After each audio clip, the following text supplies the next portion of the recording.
What about Sinatra? Unbelievable. Just can't get our way around this place, Teddy. But we can give you this, a good-looking main event. Mike Dallas Jr. against Javier Castro. That is set right now. Outdoors here in San Jacinto. It is in the 80s, a nice breeze on a beautiful early evening here in Southern California. Mike Dallas Jr. is now 25 years old, 5'9½", came in at 140, 18-2-1. The two losses both happened here on Friday Night Fights. And the man who has been given the task of building up Dallas Jr. is Virgil Hunter. Has been recognized in his profession as being at the very top of it this year. Worked our first fight tonight with Brandon Gonzalez. Recently had Kareem Mayfield, tremendous win on our air. And of course, most notably, among his pupils, world champion Andre Ward. Mike Dallas came into the ring back in January 2011 as a much talked about unbeaten prospect. He was facing the proven veteran Josecito Lopez, who's going to have himself a busy weekend. That fight was in nearby Temecula, California. He would suffer a 7th round TKO loss. Lopez was scheduled to actually be on this card, but of course he has a big opportunity fighting Ortiz this Saturday night.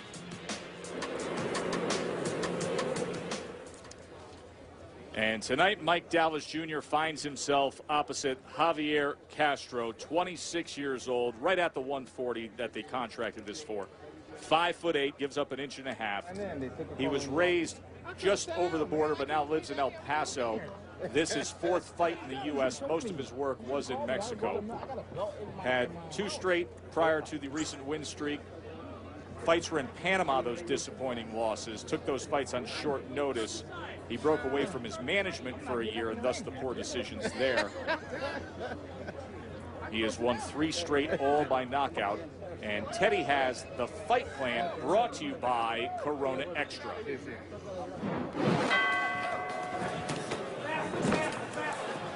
Everybody's always trying to get to the top, but the climb can be dangerous. Loose rocks, snakes, left hooks, right hands. Let's find out right now who's going up and who's gonna come down. I'll be Dallas. Castro. Dallas wants to be on the outside. He's taller, he's longer, he's faster, wants to box. Favorite punch, a right hand. He's gonna look to set it up. He's got a slower guy in Castro always coming forward. So if you're Dallas, use that jab, step back, look, bang! Walk right into that right hand. If you're Dallas, you do that, well, next stop, Mount Everest. Why not think high?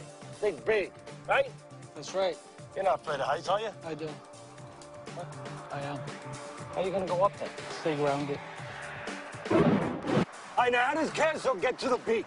Well, he could use a pair of cleats, a pickaxe, do a little climbing, or with a faster guy in front of him, Dallas, who doesn't really fight on the inside, he could just use the old-fashioned way, bang to the body. Or he could catch him on the way out. Dallas is faster, he's longer, but he steps back with his left hand down. And he also measures you a little bit with that left hand. If you're Castro, well, you know where to go. Forward, bang, right hand. If you're Castro and you do that, well, you don't need all that equipment. All the tools are right here. I'll go up there and do a little yodeling. Let's go. Yodeling.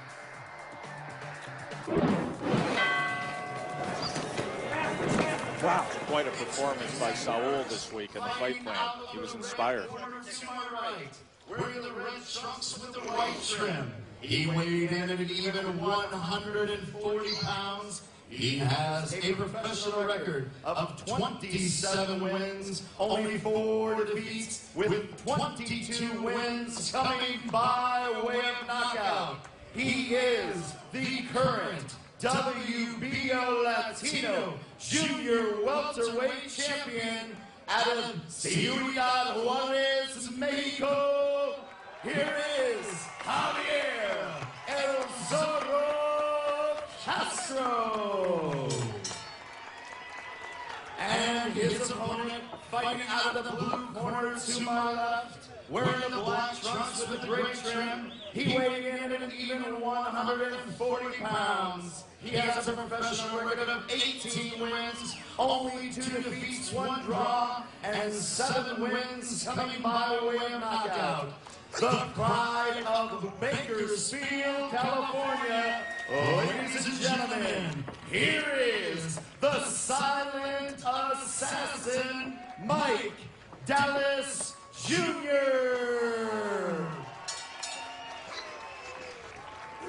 And you see Jackie Callan in the corner of Mike Dallas Jr., the veteran manager. Good luck.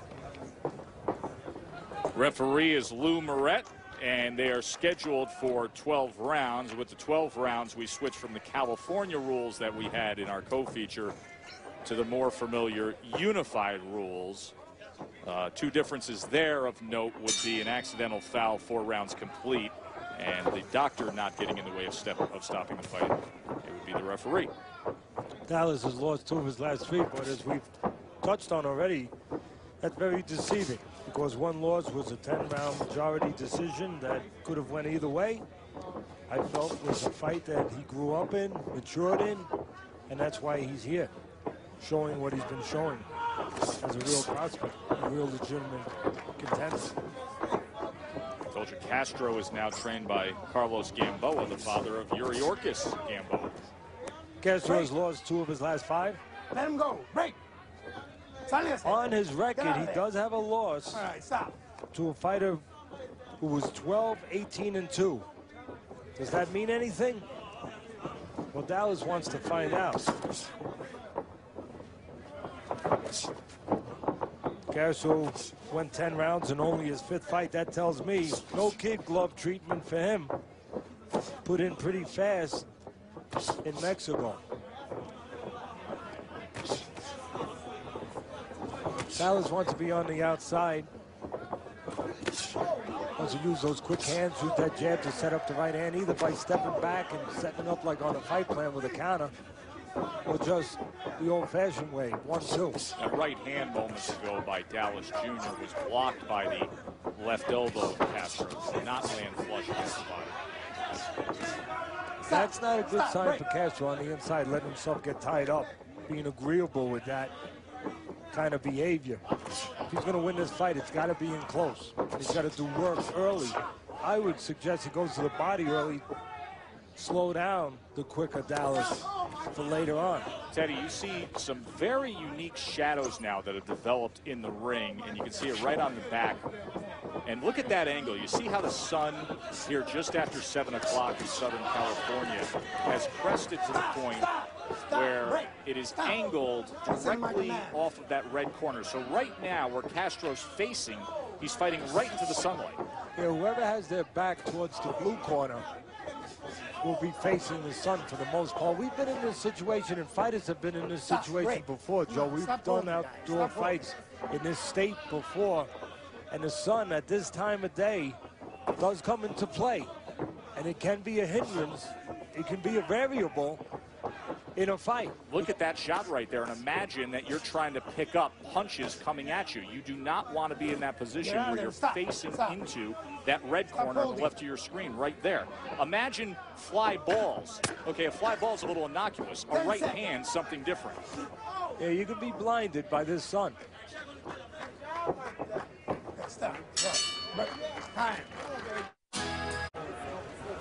Just a little nick above the right eye of Javier Castro. Let's go. Get out. At the end of round number 1. Joe Come on, Tony. Tessitore, Do it Teddy right or get Atlas out of with there. you ringside here on Friday Night Fights in San Jacinto, California. Just before we went on the air, the temperature had come below 90 degrees. There's been a 15 to 20 mile an hour breeze throughout the night, and now the sun, as it begins to set, is coming out at a very awkward angle for the fighters here in this main event. If you're facing the red corner, you're going right into the sun. You know, you made the analogy, the comparison, a good one. That's kind of like baseball, where the outfielders sometimes at a certain time of the day, they can be blinded by the sun, have a lot of trouble picking up the ball. 2 big differences. One, it's a ball coming at you, not punches. That's a big difference. Big difference, quite a difference. And the other is you have no shades, you have no sunglasses that you can flip down to suddenly block out that sun. The fighters have to do it on their own. Suddenly a man, you showed a minute ago, the bleeding in the corner of Castro when he went back to his corner. The man who's suddenly very important now, Tony Rivera, the cut man. Important. Cut men are always important if the fighter gets cut, but especially when he's cut early. some work to be done by Rivera. You know, I would have thought maybe the guy that get cut would have been Dallas. He was cut over his left eye in his last fight. He still may get cut. You never know. And I don't know if that was from a headbutt. We haven't been told yet, but Dallas has been involved in headbutts. Even though he's a tall guy, he'll fall in on the inside a little bit. He was cut over his left eye by a clash of heads on his last fight. We televised that fight against Miguel Gonzalez down in Arlington, Texas. Won a unanimous decision. That was a 10-rounder that night. It's going to take speed by Dallas to win. It's going to take pressure from Castro to win. And you're seeing both at work right now early. You know, it's easy to be impressed by the speed and the length of the hands and the arms of Dallas, but what really makes that all go, what makes that all work that shouldn't be missed, and it's not missed by me, is the legs of Dallas. He uses those legs to set up that speed, take care of defense with those legs, and offense. He gets in, he gets out, and he gets to the side quite often, as he does right there. Right hand to the body as that right eye is now have blood streaming down towards the eye and down the side of the face of Javier Castro. Come on, watch those heads. You're not dealing just with the quick hands of Dallas. You're dealing with the quick feet and the quick hands of Dallas. Again, Dallas wants to be right there on the outside. And that's where Castro wants to be, where he was a minute ago, working to the body on the inside. Lead right hand. 10 seconds. Yes, Come to the end of round number 2 between Javier Castro and Mike Dallas Jr. Stay with us. Tony Rivera is the cut man in the corner of Javier Castro, and he has much more to deal with after that second round. There was a clash of heads at the end of the first round that opened up a small cut, but it developed to something much worse in that second round. Round number 3 between Castro and Dallas Jr. Most of the fight for Dallas right around here on the West Coast. Most of the fights for Castro, Mexico.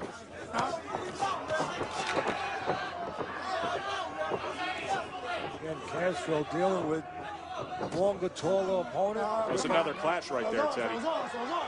Quicker hand opponent and a quick-footed opponent in Dallas. As I said earlier, Joe, Dallas has been involved in head clashes. He came in with a right hand to the body, and at the same exact time that the right hand landed, so did his head to the head of Castro.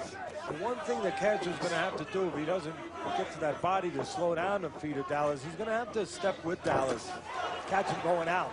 And there's those quick feet. Everyone's going to say, well, Teddy, that was a quick right hand to the body. Yeah, set up by the quick feet. Stop. And now he's trying to wipe away that blood from the right eye, clearly affecting him more and more as the fight goes on. You know, one of the signs of the maturity that I've been talking about in Dallas in his last few fights is that he works more on the inside now. You know, he's an outside fighter. That's his identity. That's his strength. But you got to be able to hold a guy, hold your own a little bit on the inside sometimes. And he not only knows how to do that, he's gained confidence to do that. As a matter of fact, in this fight, you know, it's really not ridiculous for him to look to do a little inside work if he wants to, even though he's got the big advantage outside, Joe. But Dallas is the bigger guy here. Been between junior welterweight and welterweight, never below junior welter. And Castro between lightweight and junior welterweight. So physically the bigger guy, Dallas. And now there's a bad cut around the right eye of Mike Dallas Jr. That may have developed from that clash of heads we spoke of moments ago. But Dallas does have a habit of leaning forward from the waist. Inside, he's paid for that habit tonight. So both men bloodied here in round number 3.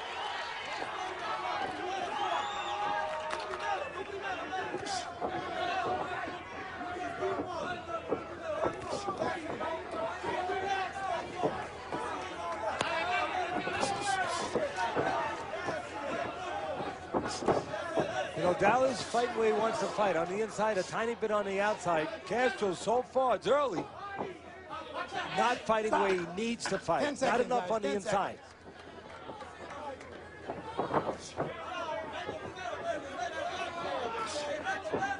And the 3. Listen for that. Don't take our word for it that these headbutts or these cuts were from headbutts. Look at it yourself. There's the first one that was caused to Castro, the right eye, and here comes the one that was suffered by Dallas over his left eye. And both of them, if you're going to blame anybody, and there's always plenty of room for blame when there's a headbutt, both guys in close, but I would have to say that you'd have to point most of it at Dallas. He's got that habit, Joe, and you can see it on those replays, of leaning forward ahead of his lower body. His upper body gets too far forward. Round 4 here of our scheduled 12-round main event.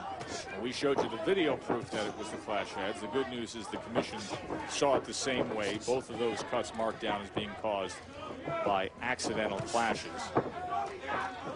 You know, Dallas, if there was a knock on him that he wasn't tough enough mentally, he's gotten tougher mentally, and he's going to have to show it with the pressure of Castro tonight again. But one of the knocks on him as far as being a TV-friendly fighter is he was a punch and clutch guy. And he's gotten away from a lot of that. And again, that's not only from being told and taught, he knew that before, it's from getting confidence, belief in himself. That he doesn't have to grab. He can fight inside. He can move his head inside. He can do a little of what he just did a moment ago. Oh, no, get out of there. Stop, stop.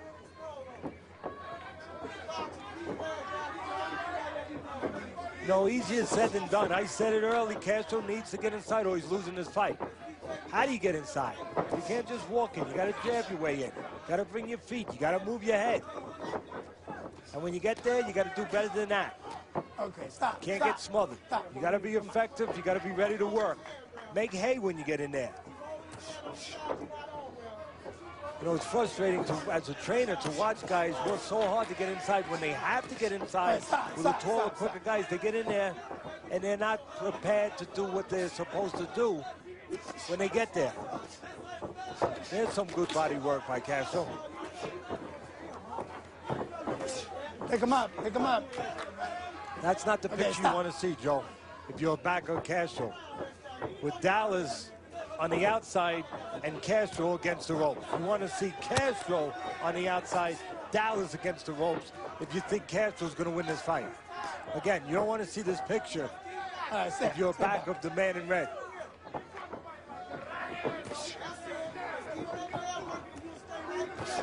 Double jab by Dallas Jr. Everybody's going to say, well, we got to see body work from Castro. We got to see left hook from Castro. But you better see some jabs if you want to see that kind of work. Because the jabs are going to get him in and set that up. And now he's in. Yeah, he tried to work on the inside before tying up and now separated by Lou Moret. And again, you don't usually get tied up. You allow yourself to get tied up. A moment ago, good example of that. Right here, Castro allowed himself to be tied up, not taking a step back, not keeping his hands in front, putting his hands behind. Yes, sir, 10 seconds.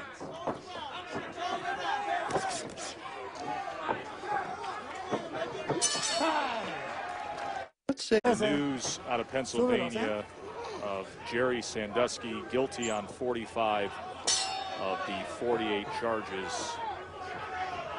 Just such a sad and disturbing chapter of American sports written for the past year. Story, very sad story for so many people involved, including the late, great Joe Paterno and the way his career wound up finishing up. And to have to hear some of the reports this week and to unearth some of the testimony that we all heard this week of such heinous crimes. The news comes out tonight. Jerry Sandusky guilty of 45 of the 48 counts. There's a right hand to the body that time by Dallas Jr. You know what I'm enjoying here, Joe? What's that? I'm enjoying the footwork of Dallas because that's what's setting up even the body punches, because he makes little subtle moves. I'm not so sure they're even that subtle, but little moves to the side where he gets a better angle to place those shots. And again, it's all the feet. We look at the hands, we give credit to the hands, but it's the feet that are setting up those hands. It's a good look from above as you see the footwork. Okay, stop. Stop. Come on. Stop holding.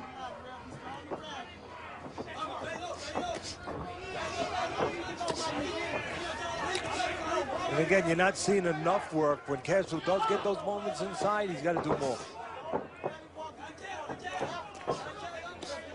All right, stop.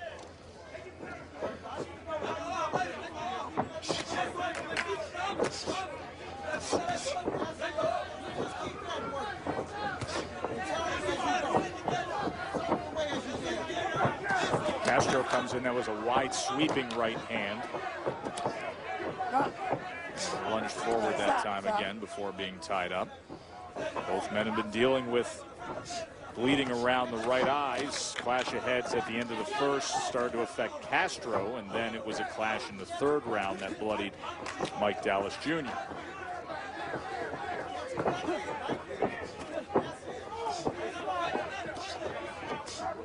Okay, stop.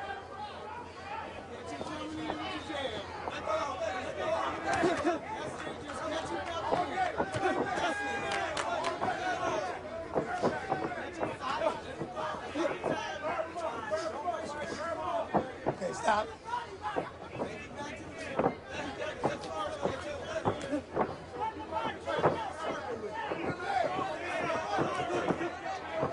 That time Castro came forward, but Dallas met him with a two-punch combination. 10 seconds. Get out. Stop. 10 seconds. We head to the end of round number 5 on this just beautiful sun-kissed evening here in San Jacinto, California. Our first outdoor fight of our Friday night fight season. You see the sun cresting there to the west, just beyond Ontario, California. In fact, on this date, back in 1938, in the Bronx, Yankee Stadium, one of the great outdoor fights of all time, Louis Schmeling II. The Brown Bomber taking out Max Schmeling. One of boxing's greatest moments, which leads us to ask Teddy. Outdoor fights, your list that you compiled?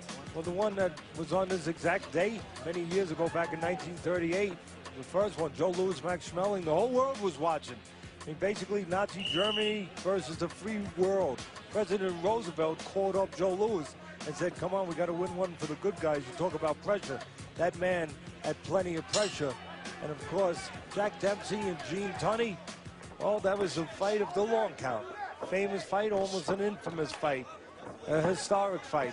First time that the rules were used that a fighter scoring a knockdown had to actually go to a neutral corner.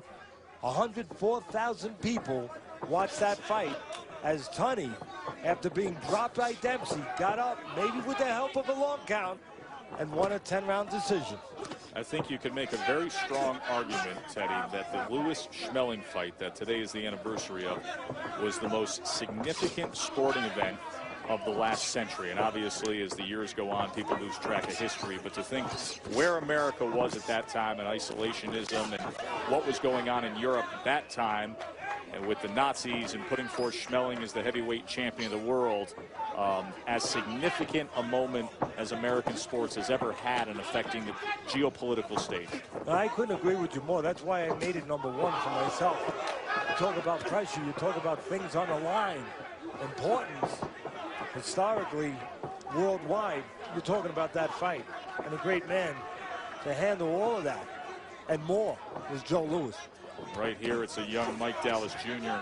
who's looking to take advantage of some opportunities against the veteran Castro. You know, talk about opportunities. I just saw an opportunity at the end of the last round that Castro's going to have to take advantage of if he's going to win this fight. And it's not where you would think, in the quarters, in the areas that are the easiest to think about when it comes to Castro against Dallas. It's not on the inside going to the body. It's on the outside as Dallas comes at him. Oh, good right hand. Oh, big right hand by Dallas. Yeah, and he charges in. He is on the attack. Head hunting. A left hand strikes. He lunges in with a left hook. Castro still on his feet. Flipped by a left hook. A swinging right by Dallas Jr. Goes to the body smartly. Castro withstanding such punishment. Standing right in front. Castro needs to tie up, and he doesn't know how to tie up, and that's why he's being stopped right now. The fight is over. TKO victory for Mike Dallas Jr. Well, we talked about in the fight plan, the favorite punch of Dallas, the right hand, and that's what ended the night. That's what ended the night for Castro. Here's how it started. Then left hand sets up the right hand. And Dallas uses his feet real well. Takes a little step back, gives himself room. Then as Castro steps back or falls back, he goes with him. And he's placing punches very smart. Downstairs, upstairs, putting smart combos together. Not one shot at a time. And again, not getting smothered. And Castro not knowing how to tie up. That's something that really trainers have to work on in the gym. Where, you know, you work on all the obvious things. How do you do that? How do you work on that? You just figure that you might be in a position someday where you're hurt. I mean, that's the reality of being in this business, that you can get hurt sometimes. What do you do when you're hurt? You learn to get in close and grab and kill some time and walk the guy to the corner. And a lot of times trainers, they just don't work on that, and fighters don't think about it. They're thinking about the things that are fun to do. That's not fun to think about, because when you're doing it, you've been hurt. You're in a tough position. You're in a position where you have to survive, and nobody wants to think about that. But guess what? In this business, you have to think about it and prepare for that sometimes. Let's go up to the ring and get the official particulars with Barry Egan.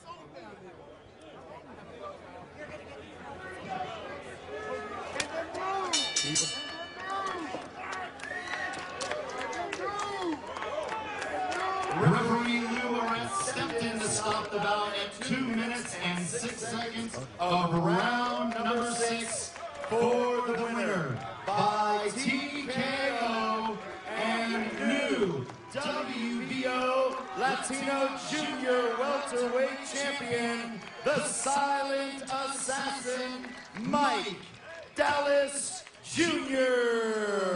It's a great win by Mike Dallas Jr., 8th knockout of his career, 19th win. Teddy, I want to ask you something here, because I thought there was a moment of maturity that came with the body shot in the midst of this onslaught. Yeah, well, I agree with you, but I think that moment of maturity has been happening for the last couple of fights. You know, where he doesn't tie up, he doesn't clutch, as I was saying all night long. He does more fighting, just getting more confidence, just more sure of himself, more complete fighter.